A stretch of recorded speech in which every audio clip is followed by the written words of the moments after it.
jadi presma atau presma gitu.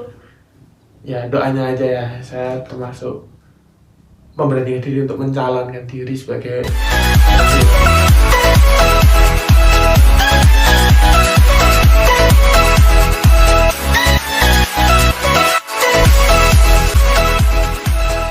Halo guys, kembali lagi di Bincang-Bincang Santai bersama saya Lisa Ramadhani.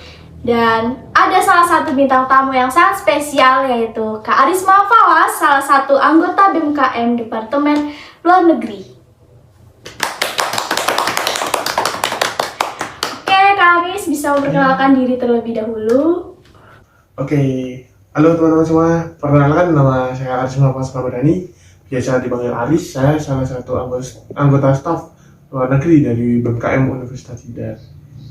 Oke Kak, jadi kali ini aku mau tanya-tanya tentang organisasi. Boleh nih, apa tuh? Apa nih? Aku tanya tentang masuk BEM itu dari semester berapa ya? Kalau aku masuk BEM sendiri itu mulai tahun ini sih, 2022. Oke, sebelum masuk BEM itu persiapannya apa aja? Sebenarnya aku udah ikut beberapa organisasi juga sih. Salah satunya aku ikut OKM olahraga. Jadinya aku udah ada persiapan juga nih di apa sih yang akan aku bawa ketika aku berada di ini BMKM. Nah, salah satunya itu. Sejak kapan Kak Aris tuh mengenal dalam dunia organisasi? Oke, aku mengenal organisasi itu sejak SMP kali ya. Sejak tahun 2017. Jadi aku tuh udah berapa tahun tuh? 2017 sampai 2022 tuh. 17 ke 22 sekitar 5 tahun ya? Ya, 5 tahun. Nah, kurang lebih udah 5 tahun yang udah ikut organisasi. Waktu SMP itu ikut organisasi apa? OSIS atau pramuka? Aku ikut organisasi Paskib. Oh, Mungkin Paskib. teman-teman tuh udah tahu nih. Halo sobat Paskib. Itu ya, ikut Paskib. Iya. Terus habis itu organisasi yang selama ini udah diikutin tuh apa aja? Waduh, ini Sangat banyak kah? ya alhamdulillah lumayan lah. Ini mau internal kampus atau sama eksternal? Dua-duanya juga boleh biar memperluas wawasan juga dari semua sini. Jadi aku itu kalau sekarang ya sama di kampus itu BMKM misalnya, jadi staf luar negeri. Kemudian di UKM olahraga aku bagian Kadif Humas divisi bola voli.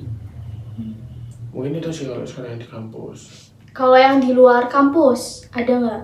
Kalau di luar kampus ini aku menjabat sebagai bendahara pemuda desa di desaku tapi. Waktu ikut BMKM nih, seleksinya tuh apa aja sih? Ya kalau seleksi akan masuk ke BMKM sewajarnya kita akan mendaftar kayak mendaftar OSIS, pramuka dan lain-lain. Yang pertama kita harus menyiapkan tuh berkas-berkas apa aja yang akan kita butuhkan ketika seperti KTM kalau kita saat mahasiswa ini. Kemudian mungkin ada sertifikat yang pernah diikutin tuh bisa dimasukin. Ada esai juga. Nah, kemudian ada verifikasi berkas, kemudian ada tes wawancara. Udah itu sih, tinggal nunggu panggilan aja lolos apa enggaknya. Iya betul sih itu. Kendala yang dialami tuh kan banyak kan, sekarang udah organisasi dari SMP terus sampai kuliah. Itu kendalanya tuh ada nggak sih, kayak semisal nggak percaya diri atau membagi waktunya kurang atau apa gitu, ada nggak? Ini sih waktu yang tabrakan sih biasanya sih. Waktunya tabrakan. Ya misalnya nih kita ada organisasi nih, tiba-tiba kita dipanggil dadakan nih. Terus ini ada kegiatan nih. Ini nanti jadi delegasi ya. Padahal sebelumnya kita ada janjian nih, misalnya sama Ayang atau sama keluarga. Ada punya belum nih? Belum ya. Nanti kita di sini tuh kadang harus memikirkan ini mana dulu yang penting. Nah iya betul, mementingkan dulu mana yang lebih penting. Ya, dan lebih genting nih sebenarnya.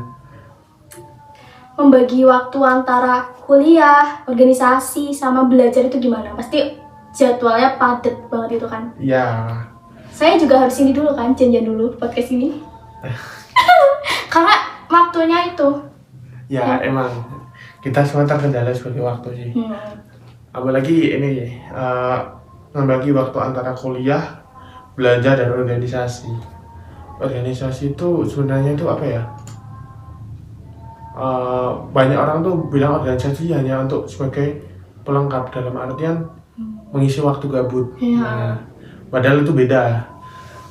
Padahal kita organisasi itu mengajarkan kita bagaimana kita berani tampil di depan, kemudian berani dalam hal melakukan apa yang kita inginkan tuh bisa lebih meluas lah.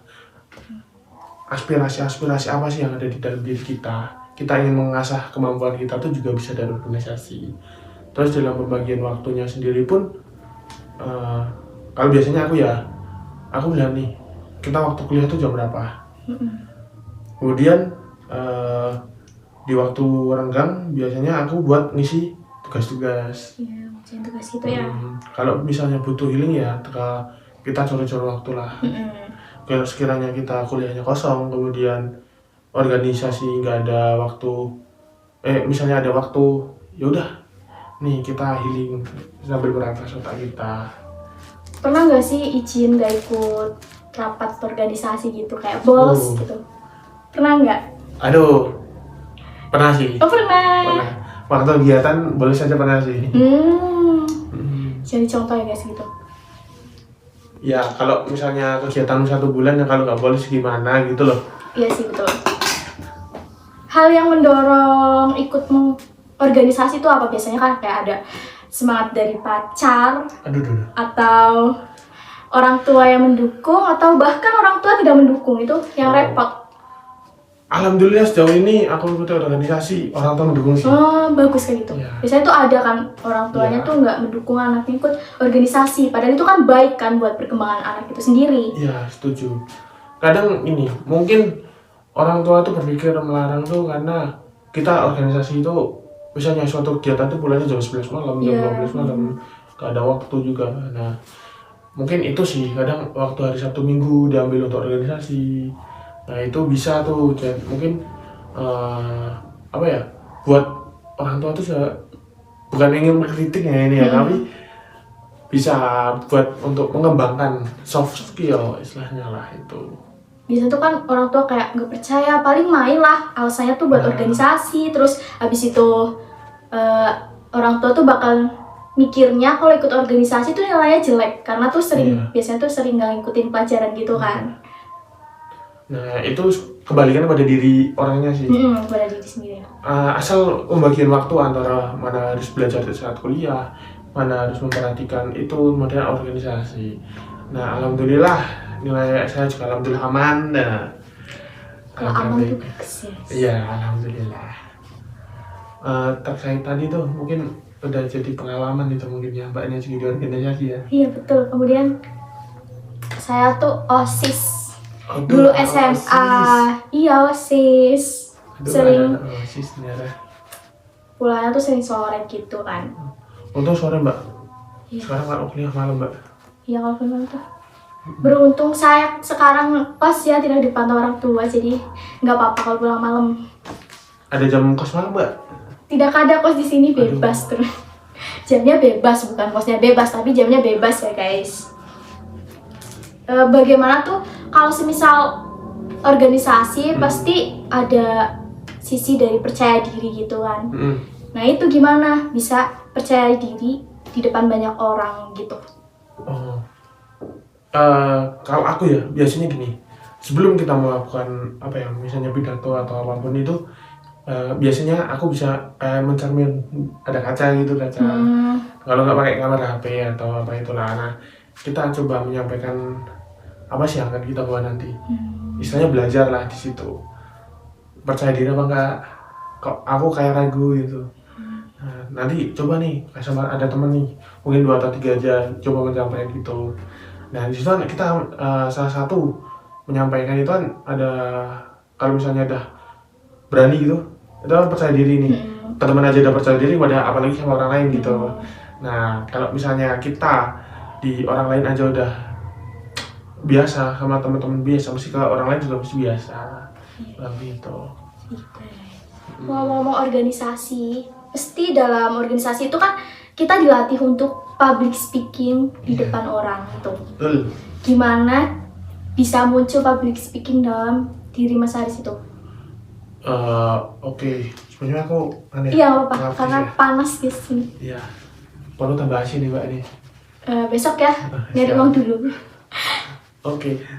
Jadi untuk public speaking itu kita melatih sebenarnya udah dari kecil ya, mungkin tanpa teman-teman sadari, karena Mbak sadari itu kita dari kecil, kita di keluarga, kemudian kita sama temen, kita presentasi depan kelas, itu menjadi salah satu public speaking juga. Nah, apalagi kalau kita di lingkup mahasiswa, mesti ketemu dengan masyarakat, ketemu dengan dosen, ketemu dengan petinggi universitas, kemudian bisa nih sampai ke wali kota, gubernur, sampai kita menyampaikan di orasi atau mungkin selama ini kan di teman-teman mahasiswa terkenal dengan kata-kata demo, demonstrasi dan lain-lain, itu juga salah satu untuk melatih kita dalam public speaking gitu. Kalau semisal nih dalam berorganisasi itu ada masalah, gimana tuh cara Mas Haris ngadepinnya? Oke. Apabila dalam suatu organisasi ada masalah, biasanya tuh misalnya nih kita berada di posisi yang tinggi dalam suatu departemen. Nah, itu kita biasanya melakukan yang namanya duduk bareng. Kita apa sih, ada masalah apa? Kita cari sumber masalahnya. Misalnya kita catat nih, oh masalahnya ini tentang ini. Kita cari, tarik garis. Apa sih penyebabnya? Kita cari, kita analisis. Apalagi saya anak ekonomi pembangunannya, itu di bidang analisis data itu udah biasa, jadinya kita bisa membaca situasi dan keadaan. Kita di situ harus berani dalam mengambil keputusan, tapi kita tidak boleh salah langkah karena bahkan berakibat fatal juga, karena kita di sini harus memikirkan jangka panjang, tidak hanya memikirkan jangka pendek aja sih. Berarti sekarang Mas Haris tuh kesibukannya ngapain aja? Udah menjelang UAS, banyak tugas nggak sih? Kalau kesibukan saya saat ini, saya mengerjakan PPL ya. Nah, mesti Mbak Nisa ini PPL juga ya? Betul. Katanya tuh mau daftar jadi kandidat. Apa tuh? Kandidat. Dari BMKM tuh pengen ini nggak sih naik jadi presma atau presma gitu? Ya doanya aja ya, saya termasuk memberanikan diri untuk mencalonkan diri sebagai wakil. Jangan lupa dipilih ya guys. Minta doanya guys dan dukungannya. Pilih Kak Arisma Fawas Ramadhani. Ya. Gitu. Buat harapannya Mas Kak Aris buat kedepannya tuh gimana? Dengan adanya bekal organisasi yang mungkin pengetahuannya udah, ruang lingkupnya udah cukup gitu dalam masyarakat. Harapannya tuh gimana? Harapanku sendiri tuh untuk diriku sendiri, semoga untuk kedepannya tuh bisa lebih baik untuk menyampaikan atau menyuarakan apa sih yang harus kita lakukan sebagai mahasiswa. Itu kemudian semoga harapannya untuk teman-teman yang menyaksikan tuh untuk dalam tadi kan lingkup public speaking ya berarti ya. Kita tuh lebih menyampaikannya itu dalam artian lebih baik lagi, kita maupun kita lewat ke teman kita, ke dosen maupun ke siapapun aja yang ada di sekitar kita. Jadi kita apabila berbicara itu atau menyampaikan sesuatu itu dengan baik. Kadang ada kasus tuh gini, kadang dosen marah karena penyampaiannya kurang baik. Nah, termasuk kita chat lewat WA ke dosen tuh kita harus mengikuti etikanya. Jangan seakan-akan kita tuh langsung, walaupun kita udah dekat, tapi kita tetap harus yang menghargai, yang namanya menghormati orang yang lebih tua. Gitu sih. Gitu.